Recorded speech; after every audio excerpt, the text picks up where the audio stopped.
Hey there, good morning everybody. Welcome to Prog Monster. My name is Murph. I am the host of this show, a show dedicated to progressive rock, hard rock, heavy metal, and other forms of rock music. So today we're doing My Strange Fascinations, which is my series.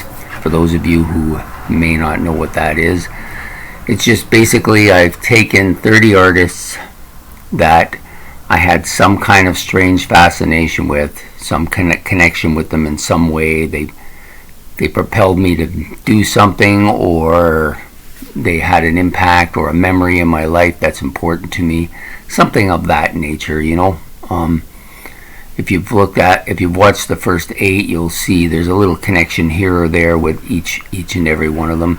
I tried to put them in some kind of semblance of order here, like from least importance to most importance in their impact, but it hasn't always worked out. There's been a few that actually probably should have went later, but they're all fairly close, at least the initial ones. So, and we're here again to do another artist who's had an impact on me. So his impact is more of a group impact, but for this video we're just going to talk about him. Of course, we're talking about Kiss frontman. I just brought some Kiss albums over to show you. Paul Stanley of Kiss. He was the lead singer, or the primarily lead singer and the frontman for the band. And now in later days he's become pretty much the spokesman for the group. Pretty much in control of the whole shenanigans. He was dedicated to Kiss right from the beginning and still is, like 45 or 50 years later. Is he the greatest frontman of all time? No. For me, he was one of the most impactful rock stars in that I loved his vocals immediately. I thought he was the best singer in the group. I went out for Halloween. My last time out for Halloween, I went out as Paul Stanley. So, yeah, he had an impact on me. Also, most of the songs early on in the career, early on in my Kiss listening to, which was the strongest era for me for Kiss, which was from 75 to about 78 when I started to wane on them. But that period of time, his songs were the ones I liked the best. He wasn't my favorite member of the band, and I don't think he was the most influential at the time. However, he was, to me, the best singer and had the best songs, and that's why I chose to pick him today.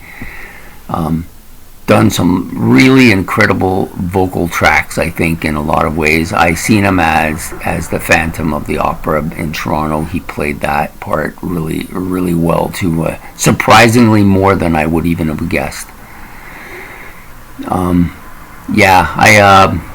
I think I admired him the most of them. He seemed the most stable of the four. The guy who seemed to be the least controversial of the four. Seemed to have his, like, some kind of common sense, where the other ones always seemed to be either drunk or high or all kinds about themselves and all kinds of stuff like that. But he was the most balanced, and and it shows because he's been the member for the longest period of time, the one who's kept it together the most, kept his eye on the ball the longest, and been reasonably stable. Is he outspoken? He has become that way in the last decade or so, speaking out against other members of the band. He was the only one that really wasn't doing that at first, but he's joined in, so sometimes it happens. But I have to say I still admire his vocal range the most of all of them. I still like his persona. He was, do I think that he has the Kiss disease? Yeah, of course he does. They all have it, but I think he had it the least. In recent years, he's been the guy that people have come to heave on the most. But I think originally he was the kind of glue that held this thing together, because the other guys were at each other's throats, and he just stayed in the middle, which is the way you have to be. Eventually, he helped in the ousting of a couple members of the band, and even the other main guy in the group, who kind of went his own way a bit when he was pursuing some other career. He now has control of that as well. So I think he's a very sensitive man, maybe too sensitive, but it's hard not to be sensitive when people are making comments about you all the time. Anyways, I like him. I still like him. I still think he is one of the great rock stars of his time. The band itself, of course, influenced me greatly by putting rock music on the map. At one point in time, they were the only thing I would listen to. But they've directed me in other directions too, on different types of music. And I've enjoyed most of the stuff they've done. Even that kind of hair metal stuff of the 80s, I didn't mind some of that as well. So, anyways, very interesting rock star. A guy who will go down forever as one of the great rock stars in my history.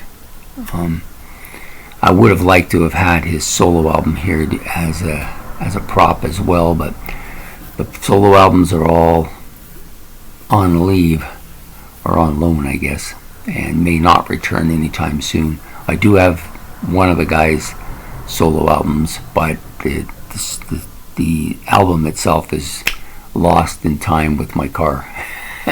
So I think it's going to come to the point where I'm just going to have to replace them all one at a time when I see them. I haven't seen them yet, so as soon as I start seeing them, I will replace them. So there you go.